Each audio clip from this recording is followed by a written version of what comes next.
বাজার দরের খবর জানবো। রাজধানীর কারওয়ান বাজার থেকে যুক্ত হয়েছেন আমাদের সহকর্মী রৌনক মাহমুদ সৌরভ। সৌরভ, যেমনটা জানাচ্ছিলাম, জ্বালানি সংকটের তীব্র সংকট আমরা দেখতে পাচ্ছি সব জায়গাতে। এই সংকটের প্রভাবটা কতটা বৃদ্ধি পাচ্ছে বাজারগুলোতে জানাবেন। আমি ভরসা রাখি হিরন স্মার্ট ওয়াটার পিউরিফায়ারে।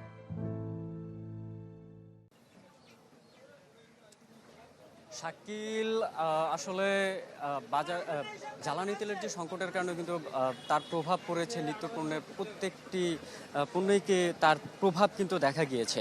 এদিকে আমরা সকাল থেকে ঘুরেছি কারণ বাজারে, যে মাছের বাজারে ঘুরেছি, আমরা মুরগির বাজারে দেখেছি। আমি যদি সামনে পহেলা বৈশাখ, যদি এই উপলক্ষে মাছের কথা বলতে চাই, সেক্ষেত্রে হচ্ছে বিভিন্ন ট্রলার কিন্তু মাছ বিক্রেতারা বলছিলেন জেলেরা কিন্তু যেতে পারছে না কাঙ্ক্ষিত তাদের মাছ ধরতে সমুদ্রে, কারণ সেখানে হচ্ছে জ্বালানি তেলের একটি সংকট রয়েছে।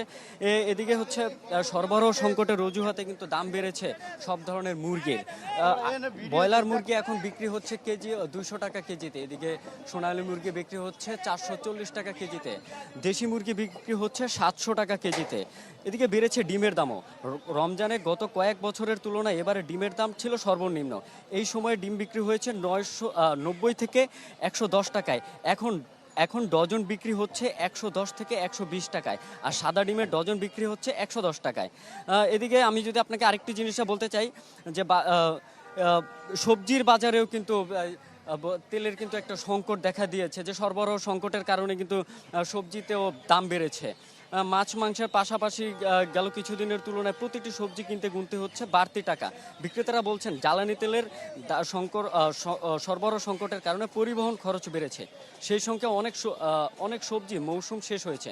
সব মিলিয়ে রাজধানীর নিত্যপণ্যের সরবরাহের তুলনায় কম হওয়ায় বাড়তি দামে কিনতে হচ্ছে বেশিরভাগ ক্রেতাকেই।